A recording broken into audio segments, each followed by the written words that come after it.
Okay, hello everyone. It is the first day of December 2024. Happy New Month. Our esteemed viewers, you're all welcome to our FIAE one-on-one monthly program that is brought to you by FIDA's Initiative for Academic Excellence, whereby we look at different aspects in the world, but especially those that affect our continent, Africa. My name is Adeke Mary Joy, and I'm your host for today's session, tuning in all the way from Uganda. In today's session, we're going to look at how international issues can affect Africa. And joining me to discuss the ICC arrest warrants for Israel and what it means for Africa are two special guests. Firstly is Mr. Matthew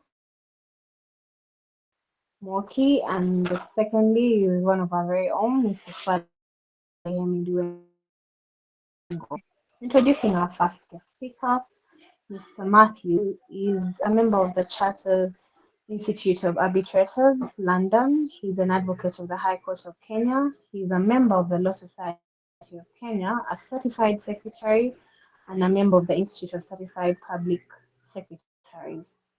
His educational qualifications as follows: that he is currently studying a master's in law at Swansea University, that's in the United Kingdom. He has a postgraduate diploma in law from the Kenyan School of Law, which he attained in 2019, and got his Bachelor of Laws from Kenyatta University. Matthew, you're welcome. Thank you. Okay, we are happy to have you introducing our second guest, who's our very own. Mr. Swaleh Hemiduengo is a lecturer of law at Prince Sultan University, as well as the Assistant Director of Programs at Reader's Initiative for Academic Excellency. He holds a Bachelor of Laws from Kampala International University and LLM from Koch University in Turkey, two advanced qualifications on freedom of expression from the Center for Human Rights at the University of Pretoria and the Bonavero Institute of Human Rights at the University of Oxford. Mr. Wengo's research interests revolve around public international law, international humanitarian law, and human rights, international criminal law, as well as investment law and arbitration. Mr. Wengo, you're welcome. Thank you. Okay, let's dive right in to get to know what exactly is happening. But before we do that, maybe we'd get a brief historical background on why the arrest warrants, were issued. We can start with you, Mr. Matthew. Yeah, so good afternoon, good morning, good evening, depending with wherever you're joining us from. It's a great delight for us to be here today, actually for me, to discuss the very important and topical subject of the latest warrants from the International Criminal Court. I think when the warrants were finally issued, the warrants were first applied for by the ICC prosecutor earlier this year, and finally, about some few weeks ago, we had the pretrial chamber of the International Criminal Court issuing the warrants of arrest against two Israeli leaders and one leader from the Hamas side of the conflict. This conflict, the background of this warrants of arrest has to be looked at from not only the 7th of October 2023, but also the context of the conflict between Israel and Hamas and in particular the Palestinian state. So as all of us know, the students of history, there was an attack, a very probably some people would or many of us would refer as unwarranted attack by Hamas militants in Israel took a lot of hostages, killed a lot of people. So this is the context within which we have to look at these current ICC warrants of arrest that have been issued by the Presidential Chamber.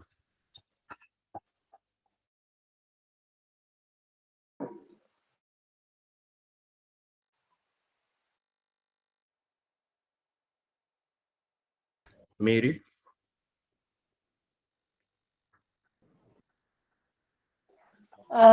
Thank you very much.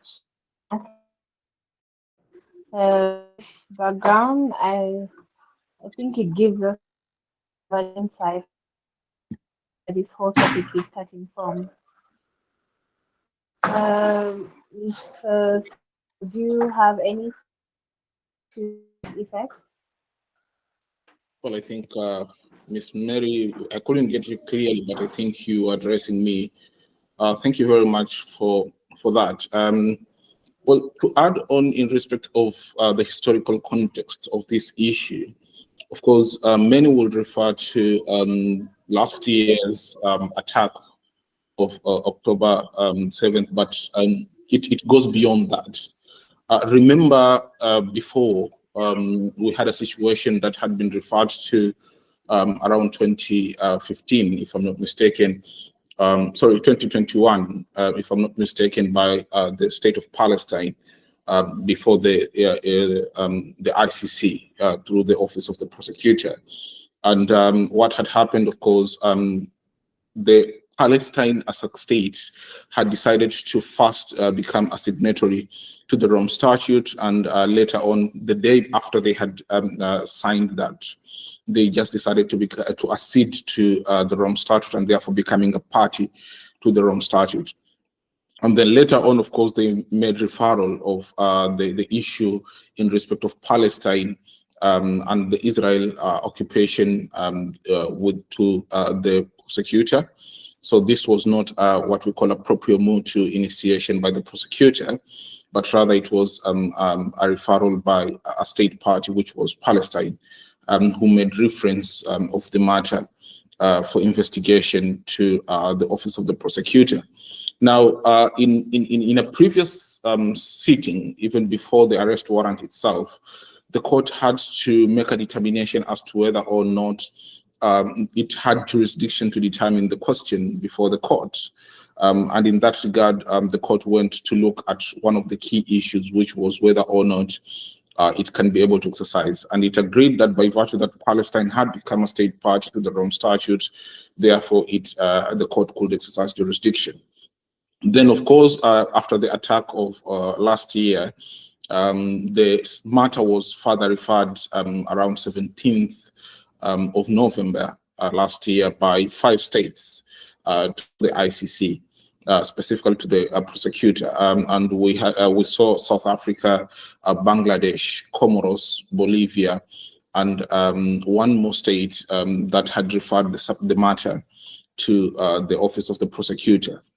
And to that effect, that of course led to the initiation of investigation by the Office of Prosecutor, who later on came on to find that, he believed there is reasonable grounds that the alleged crimes had been committed, and he announced that he will be seeking for an arrest warrant for 2 individuals from the Israeli side, which was the Prime Minister of Israel, Benjamin Netanyahu, and subsequently someone else who is the former Minister of Defense, Gallant.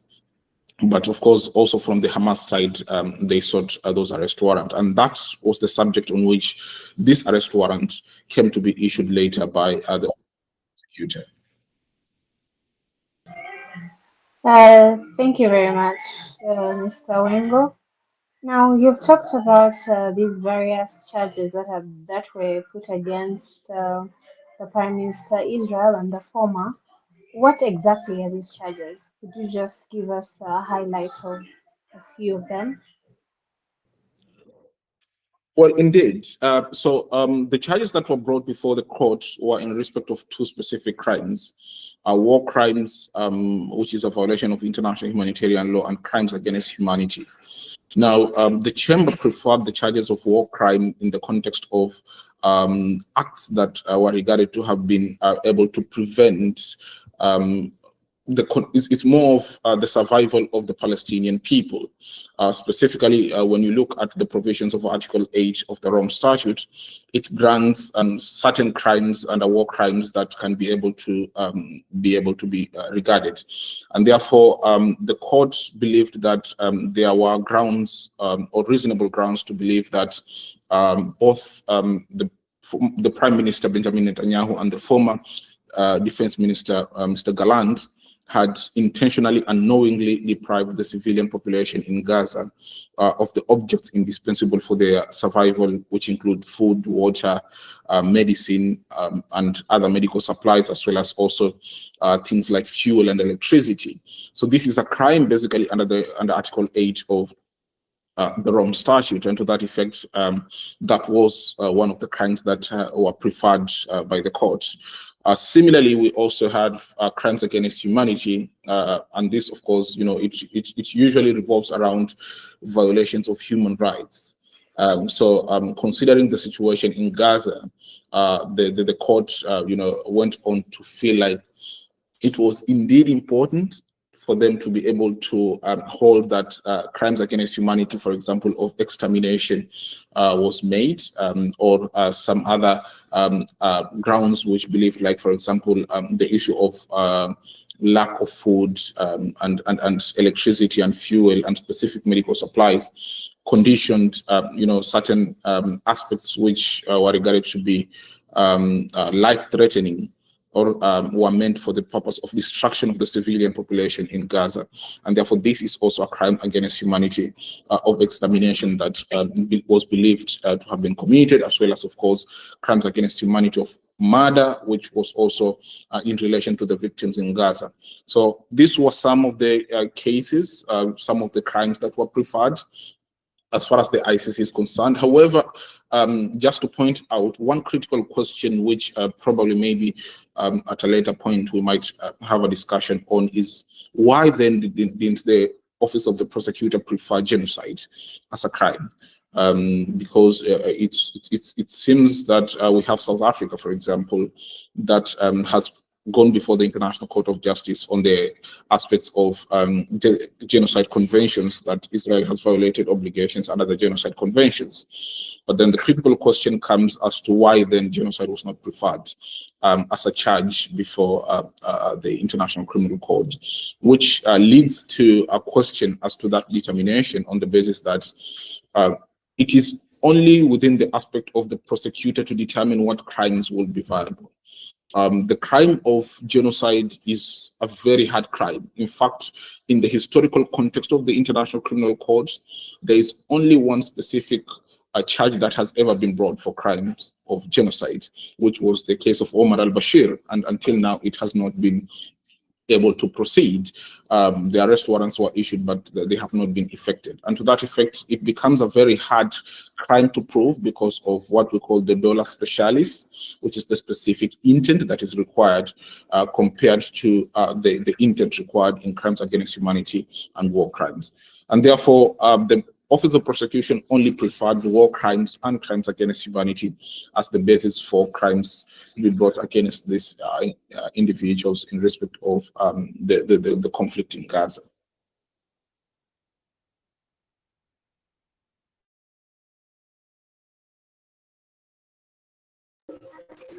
Thank you very much, Mr. Swale.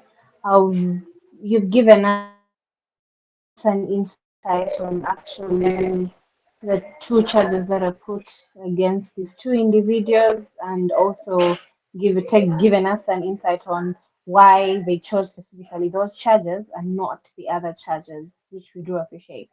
I'll go right back to Mr. Matthew. I mean, we're, yes, on the topic of the ICC and the arrest warrants. Maybe you'd give us a brief on what is the significance actually of these arrest warrants. You're mute. Thank you, Mary, for that. And I'll just build up to your response to your question from where my learned friend, Mr. Swale, left. I think we have to look at this in several contexts, really. And this is, we are dealing with the era of the second prosecutor of the thing, the third prosecutor of the International Criminal Court since the establishment of the court in the late 90s. We're talking about the era of Mr. Karim Khan, who came in after Fatou Bensouda, who came in after Luis Moreno Ocampo. And that context is very important because, as we all know, the ICC and all courts, especially when they deal with issues of international peace and security, there'll be issues of politics that will be able to arise. So these warrants have to be looked at from that context. And also, in addition to politics, there are issues of state sovereignty, that will also be raised. So that, for example, and that is important also because of the question of compliance, especially issues of arrest warrants. So during the first era of Moreno Ocampo, there were a lot of both judicial, legal, and political accusations against the office of the prosecutor of the International Criminal Court and its misgivings, its inability to carry out proper investigations and a lot of impeachment on warrants and trials that were attempted to be started during the previous era, especially the era of Luis Moreno Ocampo. So I think, and I think it is in that context through which we have to look at the impact and the way the current warrants of arrest were issued. I was keen to look at the statement of Karim Khan on the day on which he announced that he had applied for the chamber to consider the arrest warrants. And one of the key issues that stood out for me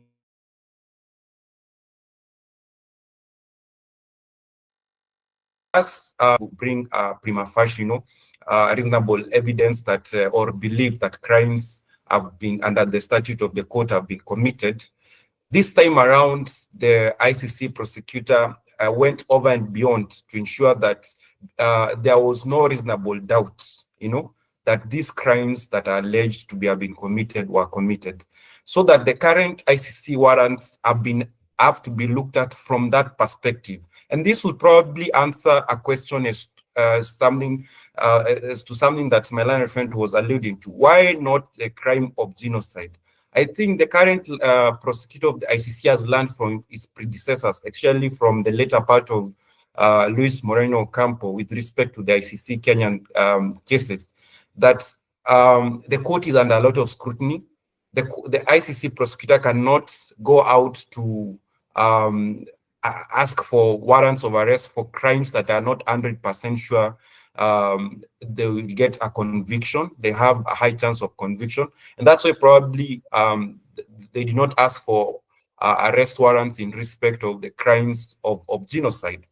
There is a lower threshold probably when it comes to the ICJ, and that is where you can see the case by South Africa at the ICJ. But that notwithstanding, I think the current ICC warrants have to be looked at from that respect, from the historical workings of the ICC prosecutor's office, the kind of misgivings that the office has been accused of, bringing crimes. There are so many crimes there are so many warrants that have been applied in respect of so many people before, especially in a very particular case is the Kenyan cases, really, where the prosecutor has been accused of acts comparable to fishing expeditions, really. So I believe the current warrants have been applied with that in mind, so that there is a beyond reasonable doubt threshold that the crimes that the prosecutor is accusing the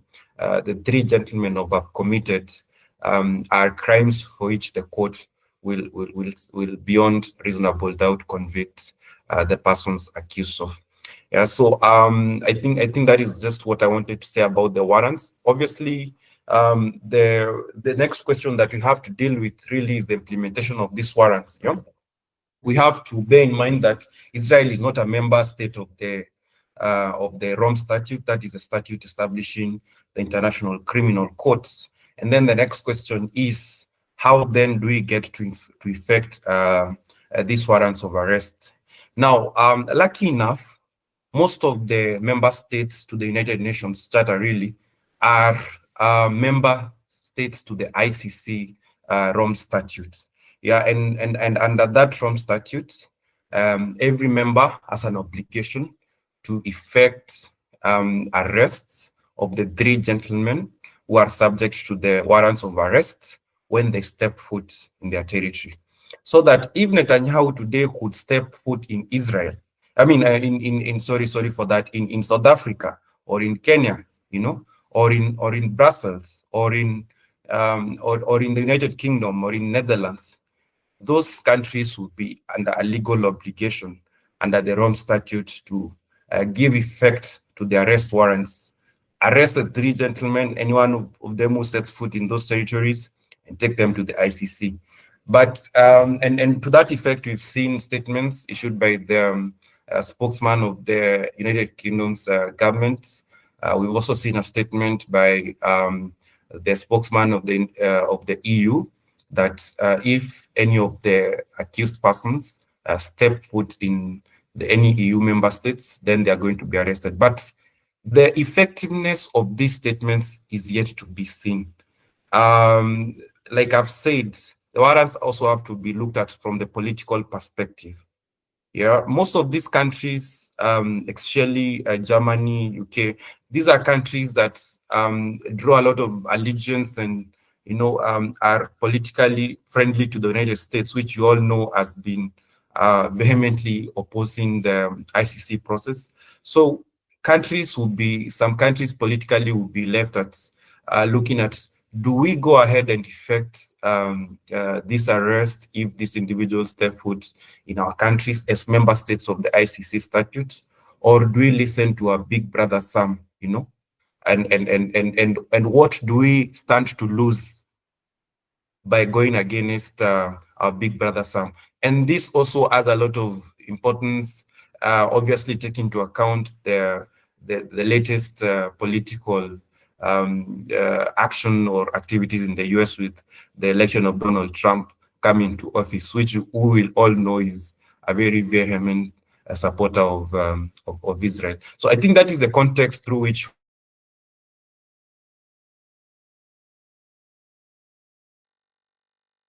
we have to. Mary? Thank you.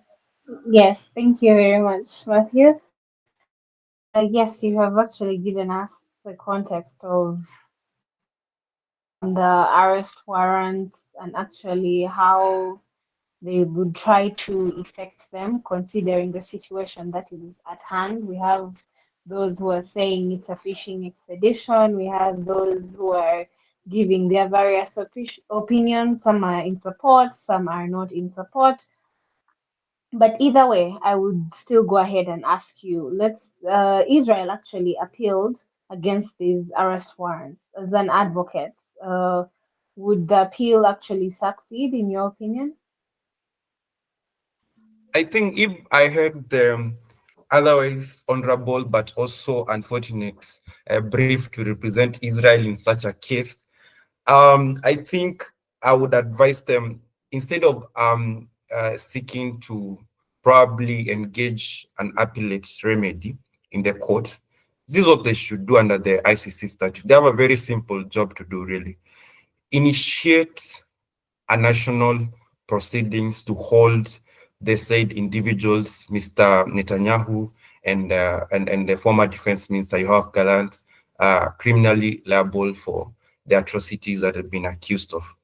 Now, if they are able to demonstrate to the court that they are able to carry out, not just some sham judicial proceedings, but real trials, to be able to hold and bring these two individuals to justice, then that can be one of the best ways for Netanyahu and his former friend, Mr. Yoav Gallant, to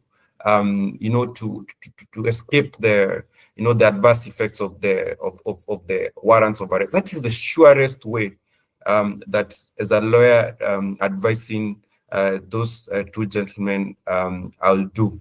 Yeah, and as we all know from international law, if the state of Israel is unable or unwilling, and the court has in very many cases established what is a test when you come to unable and unwilling to carry out proper national judicial proceedings to address those issues. If it is unable or unwilling, then in that case, the ICC's mandate will still go forward to effect, and carry on with the criminal process. Now, something else that I want to add to that, and carrying on from your previous question on the warrants of arrest, can these gentlemen be tried in absentia? As all criminal courts, procedures dictate, for people accused of crimes, you have to be inside the court for the trial to proceed. But the courts, because as we know, most likely Netanyahu is not going to comply with these warrants.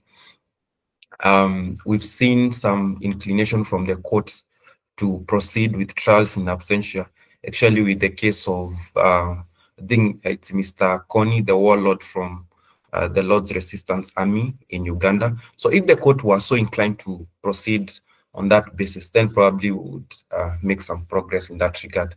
But to your question, if they want to, the best way for them out, if they want to counter the specific situation that they find themselves under the yoke of the warrants right now, is to initiate, for the state prosecutor of Israel to initiate genuine legal proceedings under the Israeli judiciary to bring these individuals to account. And this is not new. Netanyahu has been facing corruption charges, he's been indicted of corruption charges. So it's not something new, really. So if they're able to do that, then that's the best way out for him. Yeah, thank you very much, Matthew. That means the answer is actually yes, in affirmative.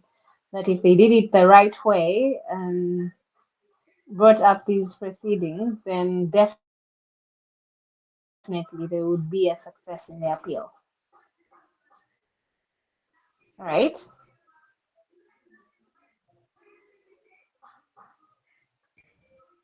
Sorry, you're Yeah, muted. that is Yes. something that the court would consider. That is something that the court would consider. Okay, right.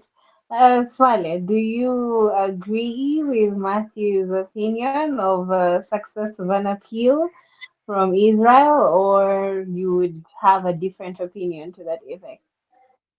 Well, I think there are a number of factors to be considered here, and one, just to briefly take you a bit back, and Mr. Matthew mentioned this. There are two levels of standard of proof. Okay, at the arrest warrant stage, the proof is reasonable grounds to believe, which is a lower threshold compared to the standard of proof at the confirmation of charges. So these charges are not yet confirmed. What the court believes at this moment is that there are reasonable grounds to believe that those crimes and those alleged suspects have committed those crimes in form of superior responsibility. But what is pertinent is, of course, at the confirmation of charges, which is substantial ground, and usually it's a higher threshold than reasonable grounds. And therefore, when you look at even the arrest warrant decision by itself, there were a number of key issues that came even before the arrest warrant was issued. Israel challenged the jurisdiction of the courts. Now, as Mr. Matthew had indicated, the aspect of having domestic proceedings, which then will be able to forego the cases before the International Criminal Court, because the ICC is a court of complementary. It's not a court of primacy. Okay, so in that respect, what it means, basically, if domestic courts are willing and are able to prosecute, then there's no need for the ICC to exercise its jurisdiction or to have an admissibility aspect of the case. But before we get into the admissibility question, there has been a question before of jurisdiction as to whether the ICC itself has jurisdiction over the matter. Now, a critical question here is the state of Palestine being said to have signed and then later on acceded to the Rome Statute, it's a critical question on the aspect that whether or not Palestine is a state. We know at the moment with international law, in terms of determination of whether Palestine is a state, because of course there is the de facto aspect of it being a state, but then there is the concept of de jure, which leads to the question of recognition of states. We saw recently the UN General Assembly has, of course, granted, membership to the state of Palestine, though it's not a full membership. That means they do not have voting rights under the UN, but now they sit part and parcel of the UN General Assembly, no longer as an observer state. And to that effect, there seems to be this trend of recognition that Palestine is a state, even though at the time of voting to be able to allow it becoming a member, the states were able to clearly put reservation that this does not mean we are providing recognition of it as a state, meaning that the de jure part of it has not yet been reached. And to that effect, that is one of the challenges that Israel has been making.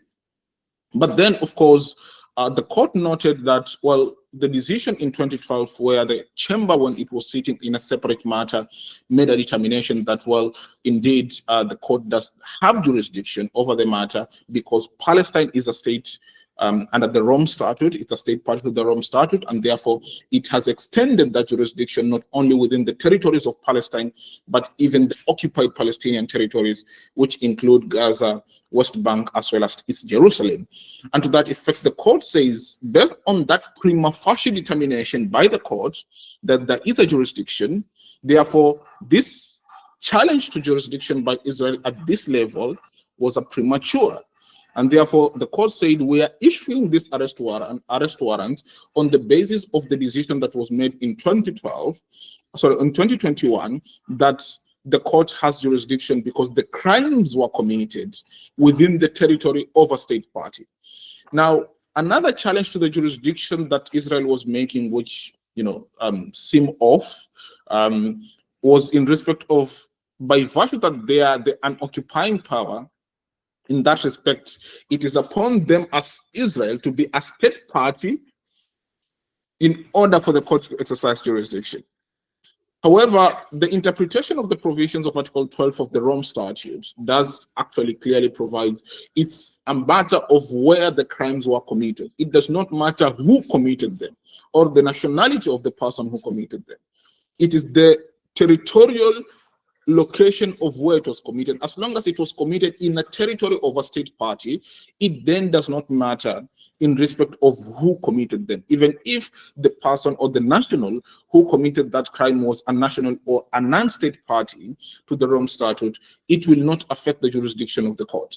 Of course, this is only limited to the war crimes, crimes against humanity, as well as genocide. It does not apply to the crime of aggression, which has more of what we call a mirror dimension, in the sense that it is not just about the state being a state that has been able to ratify the Kampala Amendment, which triggered the crime of aggression, but also the person must be a national of a state party that has also ratified the Kampala Declaration. So, the Kampala Amendment. So that is the exception under the Rome Statute, which applies only to the crime of aggression. But the rest, it does not matter.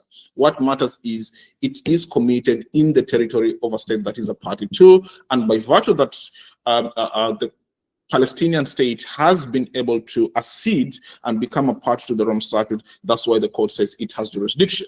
Now, after dealing with that aspect, which of course the court noted clearly that it does not, of course, forego the aspect that at the relevant time, if Israel challenge and if it is a valid challenge to the jurisdiction, they will accept. The only consideration is at the pretrial chamber level of issuance of an arrest warrant. It is a premature application to challenge jurisdiction. Now, the second aspect of it is what my colleague was talking about, which is the admissibility question.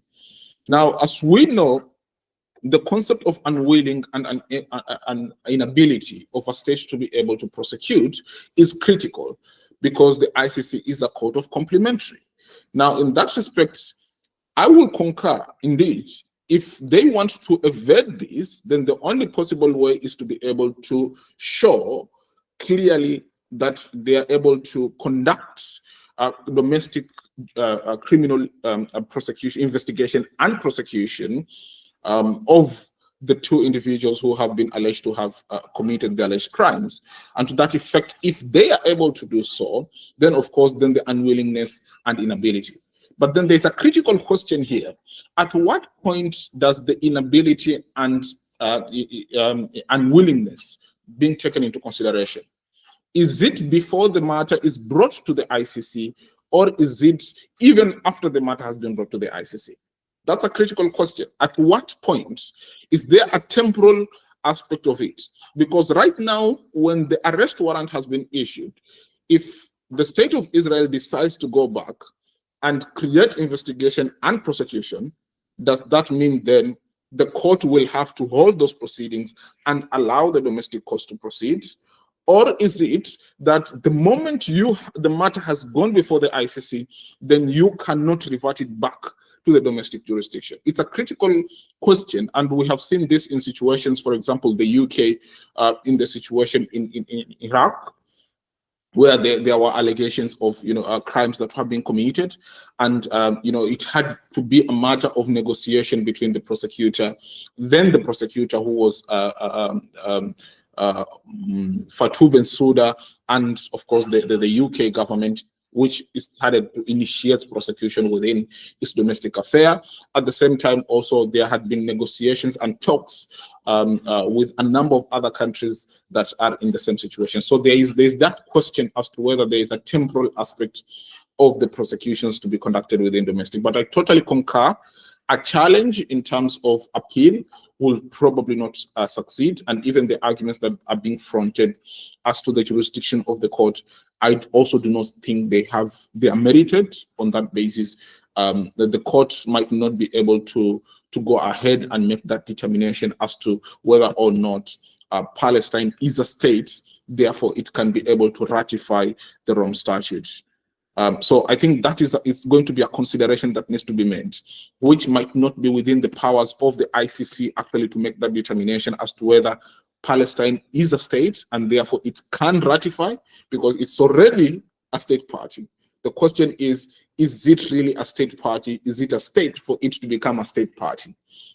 But that might not be within the jurisdiction of the court, and therefore it's something that we'll try to see how the court might resolve it, but it is going to be a tricky question for the purpose of determination. Probably then that will have to go back to the Assembly of States, who as the depository of the statute, to make that determination in terms of voting of whether or not Palestine is a member state into the Assembly of States of the Rome Statute, in order to determine whether or not then it can ratify, because it is already a state party. That means the depository has acknowledged the states of Palestine to be a state party. Wow, thank you, Mr. Saleh.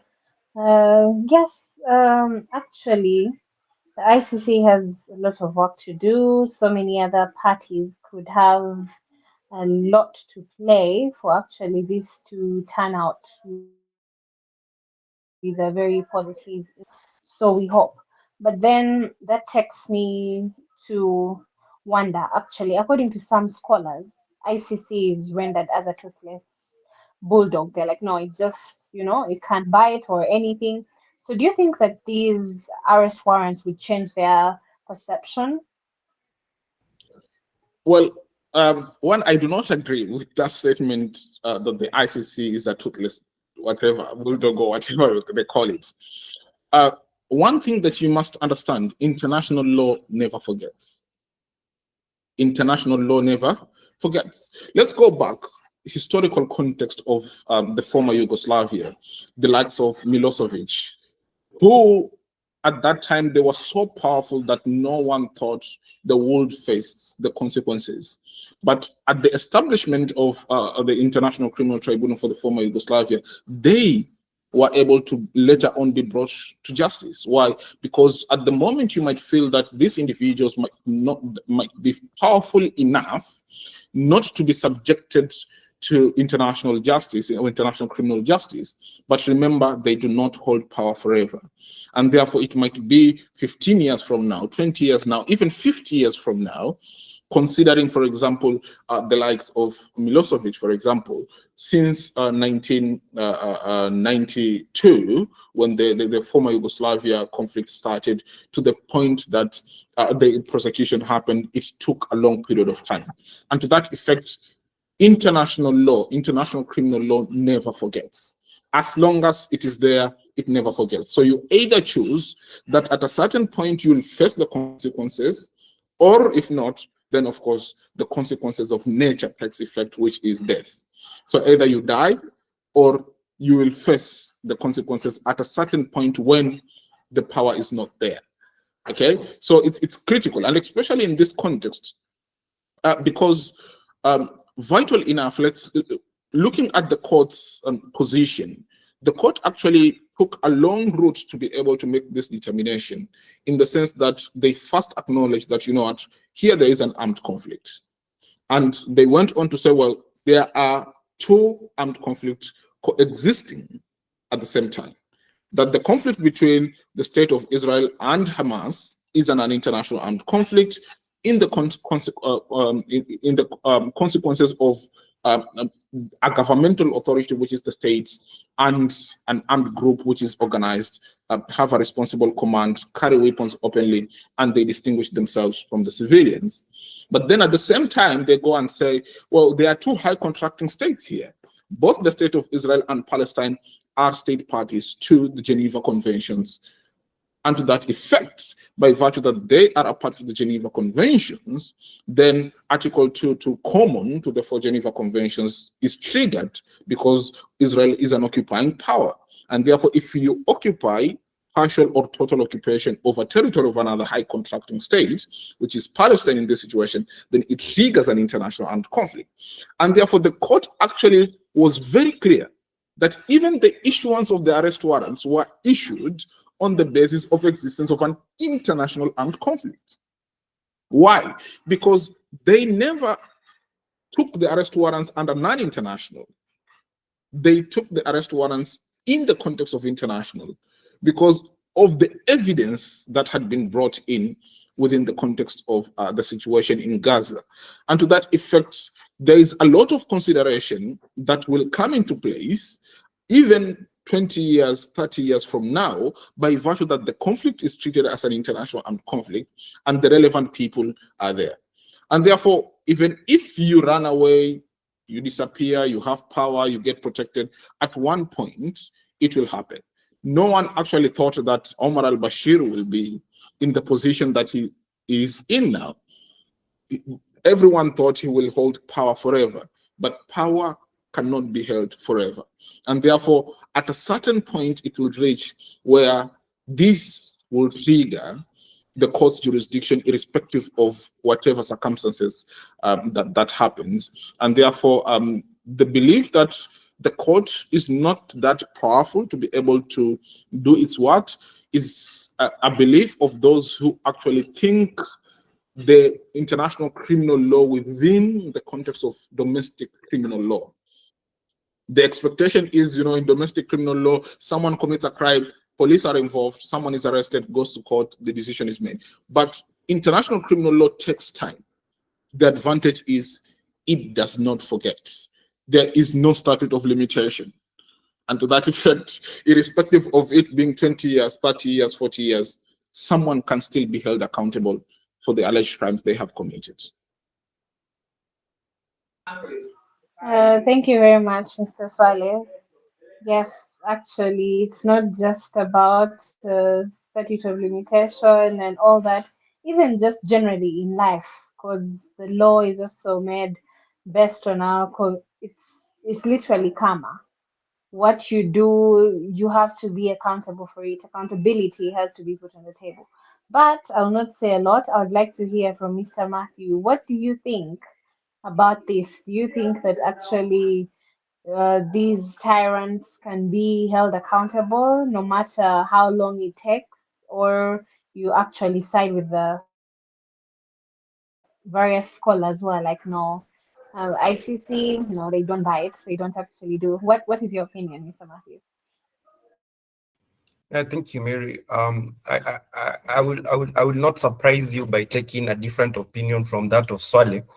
As an international, as a firm believer of the ability of the international law to deliver, not just on the question of international criminal law, but on other issues, on issues of trade, on diverse issues, really. So I'm a firm believer in international law. International law, in respect of international criminal responsibility, might have some of its misgivings, but we still have to, as practitioners of international law, we have to champion really for these international ideals that were hard fought, for them to be in place. International law has not been, the current international legal order has not been there for a long time, particularly the framework of the court. It's still a young court. We have to give credence to some of the achievements that have been there. There have also been misgivings. So it's a process, really. The court gets better by the day. The court is as good as those people who occupy the high offices in that court. The office of the prosecutor of the ICC plays a critical role. Remember, the burden in criminal cases and also in international criminal cases are lies squarely with not the courts, but with the prosecutor.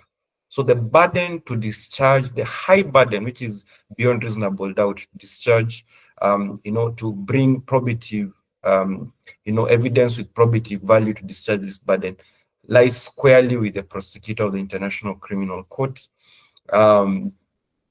So we cannot look at the court just as an entity, and the conviction and acquittal rate as the only indicator of its success, whether it has teeth to bite or otherwise. Yeah. So we have to look at it wholesomely, and the various offices and actors in the court.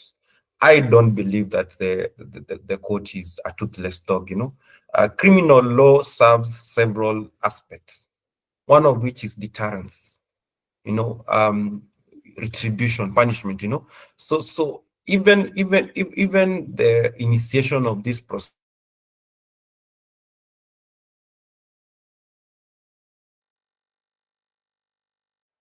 no one knew warrants of arrest against a leader of a country that is allied to the West, actually Israeli. So you'd ask someone in the year 2010. I don't think that very many people would, and even legal scholars would really say that there'll be a day that we'll see Netanyahu facing warrants of arrest from the ICC. So these are very positive move.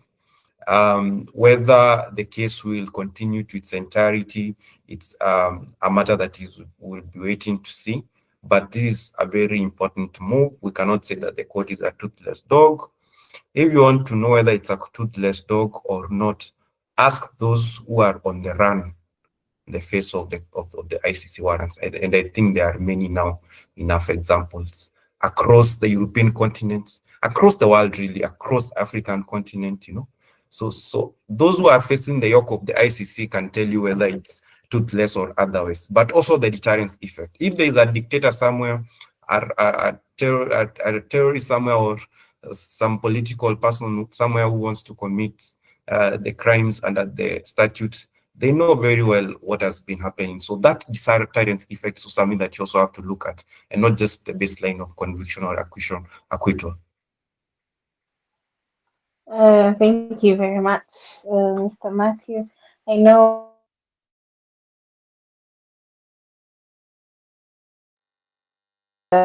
out of time and we are soon ending this discussion, but I'm just curious. More than 35 armed conflicts in Africa, inclusive of Mali, Nigeria, Mozambique, Burkina Faso, Somalia.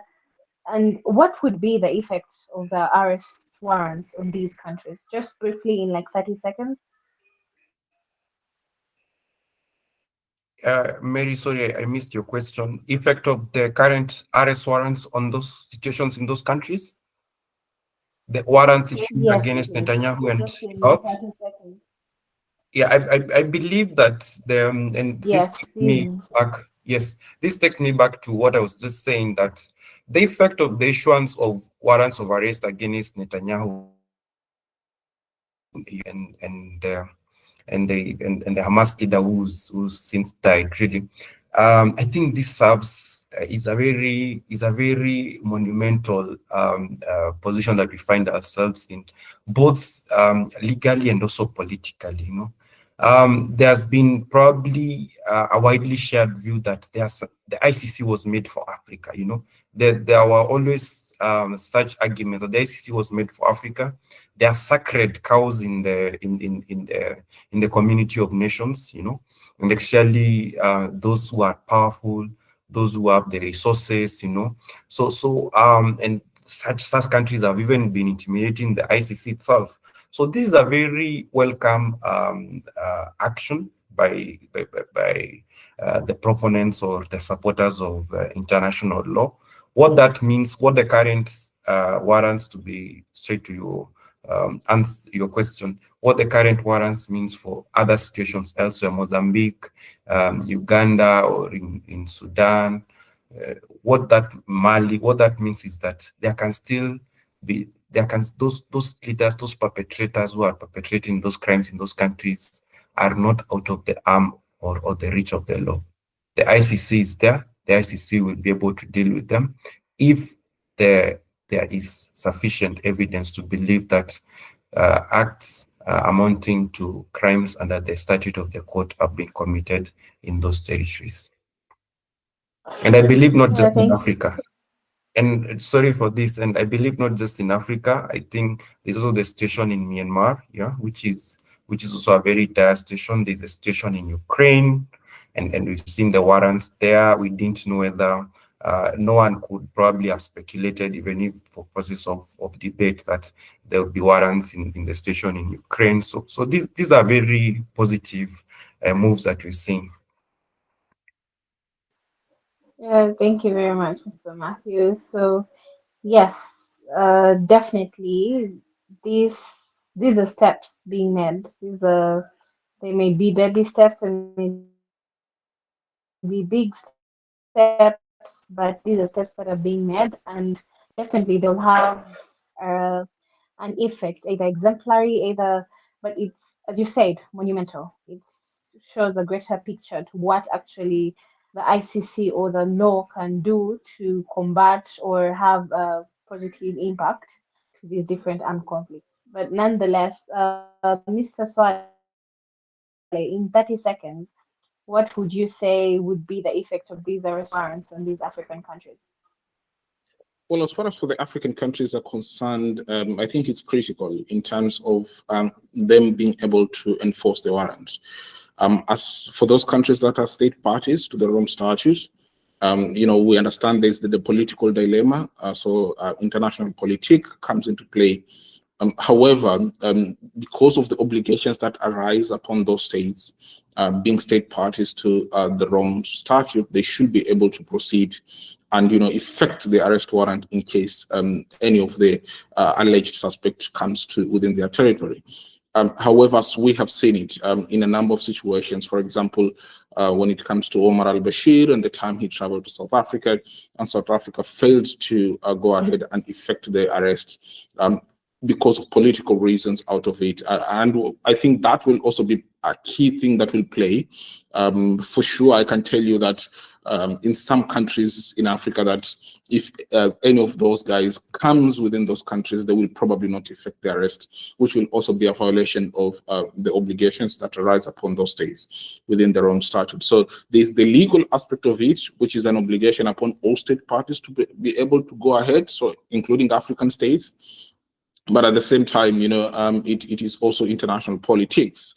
And international politics here will depend on specific countries in Africa. There are those countries that have been crying that, yes, indeed, ICC was created for Africa. It seems it what, well, indeed, of course, majority of cases before the ICC were from Africa.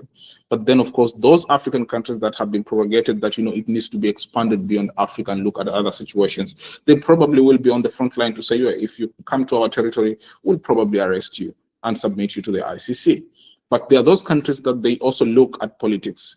Some countries in Africa who more of follow the route of the United States. There are some countries who are more of pro the Western world in terms of the European countries that who also are allied to the United States. So it depends with the specific countries in Africa. But I think the best thing to do is to be able to have African countries be able to abide by the rules of the code and be able to effect there. Because if not, then they will be opening a door for something in future that they themselves will be regretting why it happens to them. So I think it's a Pandora that we need not to open, but rather to meet the legal obligations as Africans in terms of what we signed up for. So that would be my urge in terms of the effects that would come as a result of the arrest warrants that can be issued. Okay, thank you very much, Mr. Swale. I would say, in just 15 seconds, what do you think should be done to end this conflict? Because, I mean, over 40,000 people have been killed, women, children, properties worth billions have been destroyed. So, in just one sentence, what do you think should be done to end this conflict? Well, I think in terms of ending the conflict, it is not just a legal process. It is also a multilateral process. And I think both within the legal aspect of it and also the multilateral aspect of it is crucial in terms of ending these conflicts. We have seen, the UN push in terms of trying to find a ceasefire and trying to stop the conflict. However, of course, we see that, it has not bore any fruits because also of the politics that arise out of it. And I think this whole issue takes us back to the reflection of whether or not we still need the veto power within the United Nations. Because the United Nations was created for the core purpose of protection of international peace and security. And if it cannot do one job that it has because of the veto power, then the question is, do we really need it anymore? And therefore, it is a reflection that needs to be made, and states needs to take that initiative to be able to say, you know what, I think it's high time we need to do reforms in the United Nations, especially the UN Security Council, in terms of making sure that the core function, the core goal of the establishment of the UN is achieved.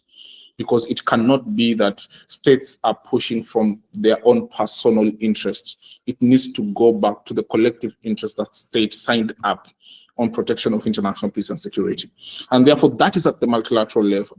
But also at the legal level, I believe that both these two cases at the International Court of Justice and as well as at the International Criminal Court will play a vital role in terms of making sure that any question which triggers such a conflict will be able to be prevented. At the same time, also, in order to be able to make sure that state parties are abiding by the rules of international law. Because, at the moment, the states will be able to push in the agenda and say, no, we are not in violation of international law. But the moment there's a pronouncement by a court, then that makes it a legal basis upon which states can be able to say, well, we are acting based on a decision of a court, on the sense that this state has been held to be in violation of international law. So that is an outcome that can only arise out of international legal process. But then, as I said, both the two aspects must be able to be taken into consideration, multilateral and legal. One cannot stand without the other in terms of what? Because here we are dealing with, states that, irrespective of the circumstances, they seem not to follow what exactly is being asked for them to be able to do. And therefore, we need a push from all angles of multilateral and the legal process at the international level.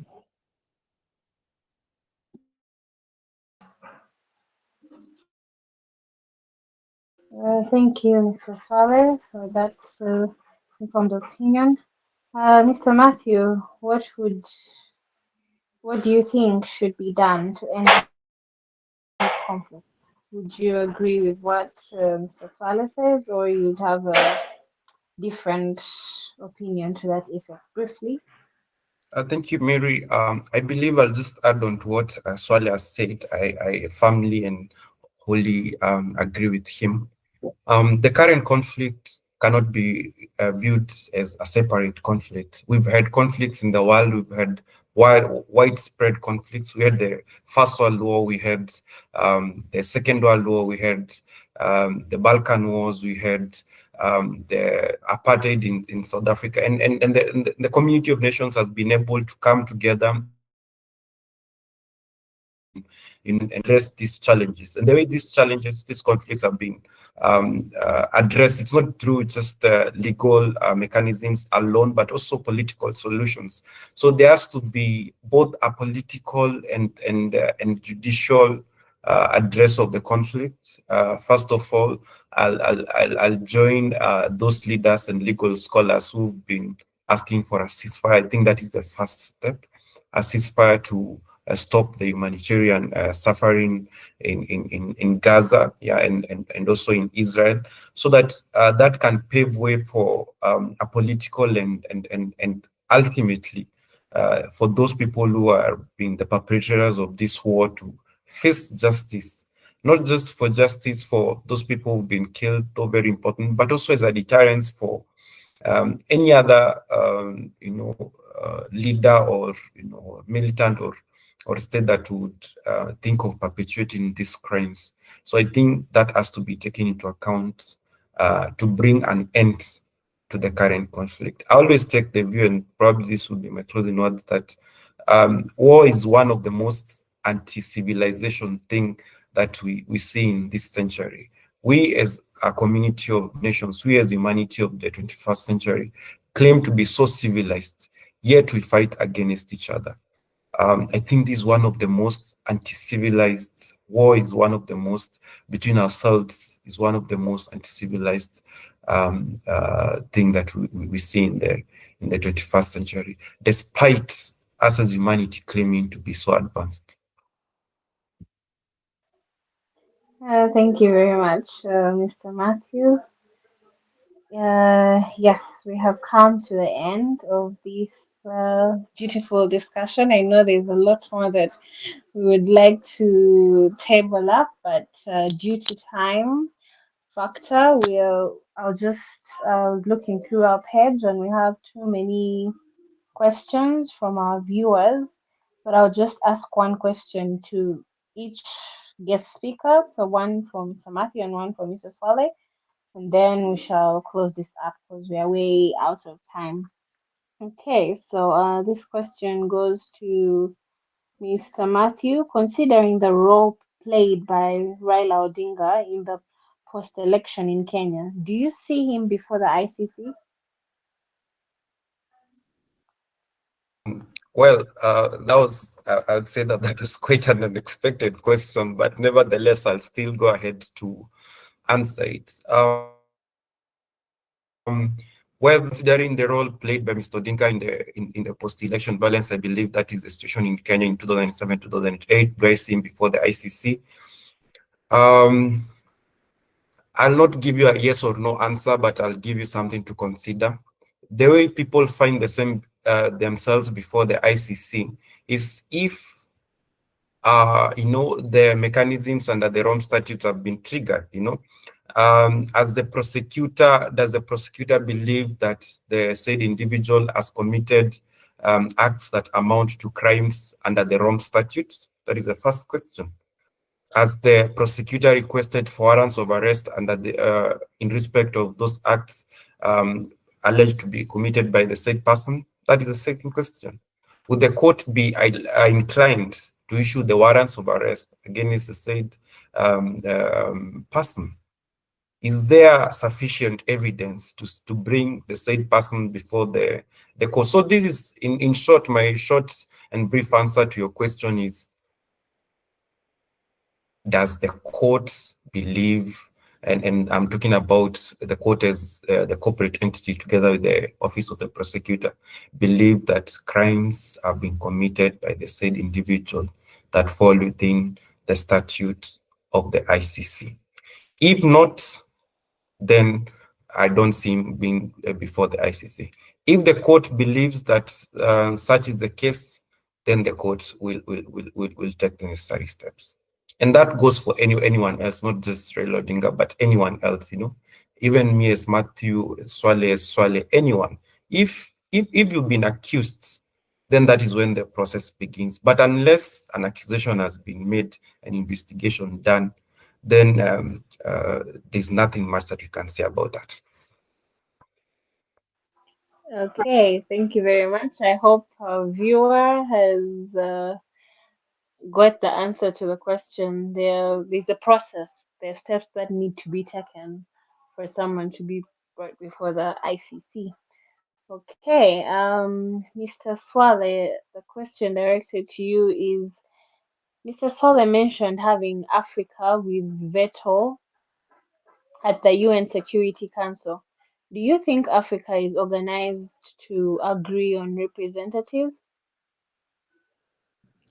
Well, before I answer the question of veto, just to add a little bit from the question that Mr. Matthew faced, you know, it's important to understand that the matters before the ICC, or the cases or the situations before the ICC, are normally being brought in a number of ways.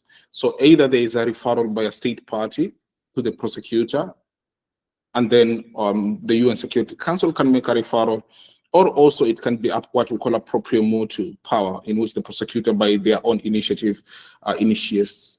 Now, what happens is, if when there is a referral or when there is a proprio motu, it does not automatically mean that that referral is individuals. No, that referral is a situation in which then it triggers an investigation by the office of the prosecutor. So the prosecutor has to look based on the referral that has been brought to it, either by a state party or by the UN Security Council, or if by proprio motu, by their own initiation, to be able to investigate. Then now they can be able to prefer charges against specific individuals. And therefore, it is a question as to whether or not, in the situation 2007-2008 post-election violence in Kenya, Kenya referred the situation to the ICC, in which then the then prosecutor Luis Moreno Ocampo, after an initiation of investigation, was able to come up with names of people who he possibly believed that they were responsible. So in that respect, that is the critical question as to whether or not the said individuals can be able to be brought before the court. Now, to answer the veto question, when it comes to the question of veto, I hold a different viewpoint, actually. I hold the view that we should totally abolish the veto power.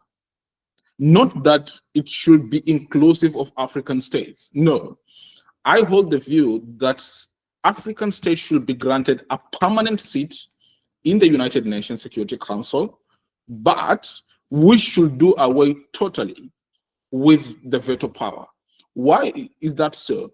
Because I believe this veto power seems to have been taken more of pushing the interest of the specific states that have the veto power, rather than pushing the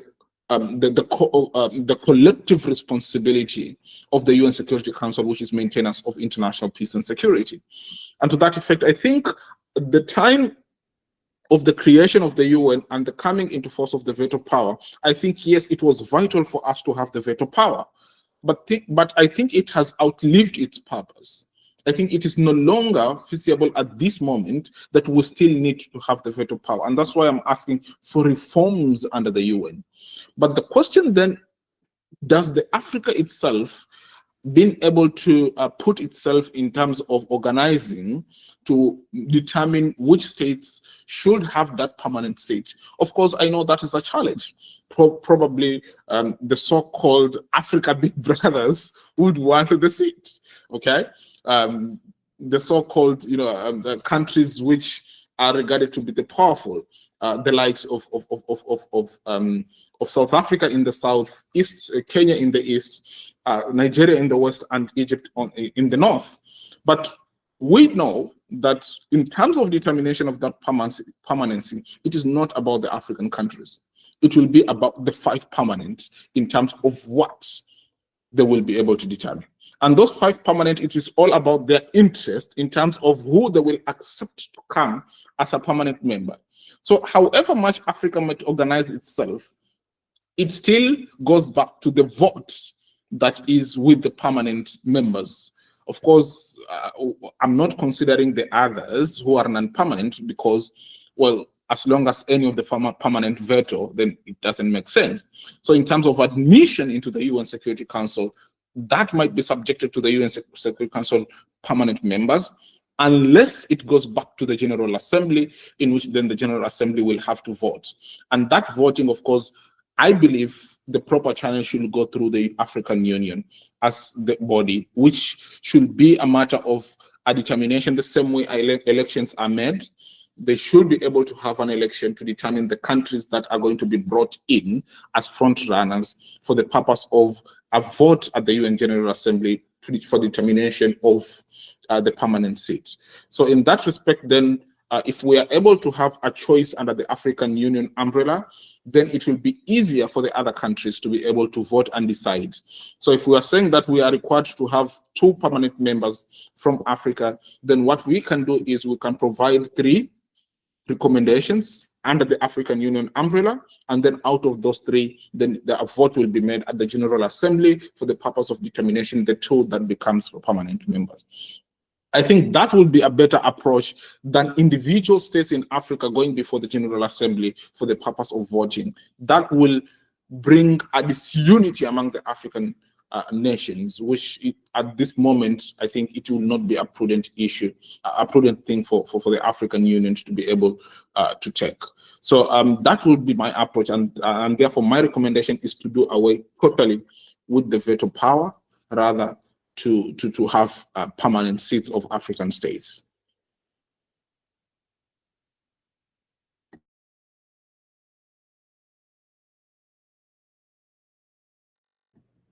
Is that okay?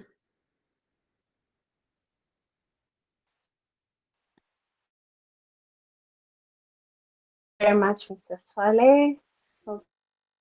Okay, I've had informed. This was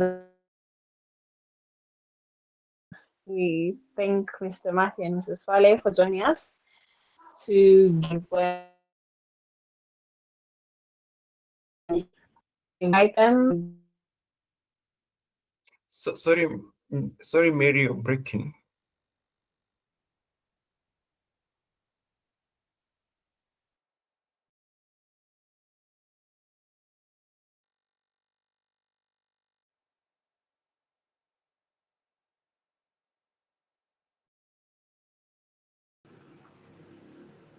I think Adeke is having issues with network. Okay, yeah. So since we've come to the end of the show, this is the right time to. Okay, Adeke is back. Adeke. Yes, yes, thank you very much, Mr. Abdul Karim Aziz, President and Director of Readers Initiative for Academic Excellency. Please do give a vote of thanks to our guest speakers. All right. Okay. Thank you so much, Ms. Adeke, for hosting this wonderful show. With this topic, I'm sure the key stakeholders in international law and international criminal law will be interested in this topic and this recent development. I want to start by thanking Mr. Matthew for your time, for your research, and for sharing your thoughts with our viewers. I'm sure they've learned a lot from you, and I look forward to having much of this conversation because, like you said, in the last 10 years, nobody would think the likes of Prime Minister of Israel will be issued an arrest warrant, but now we have it. And so that means the law is developing, and we look forward to see more of that. I just hope that a country in Africa, we volunteer to arrest him. I'm not sure how that is going to be possible, but that will be a great development that Prime Minister of Israel was arrested in Africa and taken to the ICC. Let's see how it goes. Thank you so much, Mr. Matthew, for your time and for making this possible. And to our own very own, Mr. Swale. Mr. Swale is a family, is in charge of programs. The entire programs of this organization is under his docket. Mr. Swale, thank you so much for your time, for being part of strategy and programs of this organization. We appreciate your insight and then we appreciate your contribution. To have veto taken away completely, that is going to take a lot of time because what shows a country as a superpower is that veto. So if you want to take it away from them, maybe African countries need to also wage war against these superpowers and win them. And then by then we'll be talking about abolishing the veto power. But notwithstanding that, it's a new concept, it's a new theory that we are propounding, and let's see how far we can push it, especially within the academic circle. Thank you so much, Mr. Swale. And to all our directors, thank you so much for being part of this program. I've seen our representative from South Sudan online, Mr. Daniel. Thank you so much for being part of this. To the host, Adekejo Mary, thank you so much. And to all our viewers and audience, thank you for being part of this monthly program. And we hope that as the year is winding up, you've been part of our success story from January. Now we're in December. We have just one more program before we end the year. So to all the people who have been supporting this program, thank you so much. And then I wish you a lovely week ahead.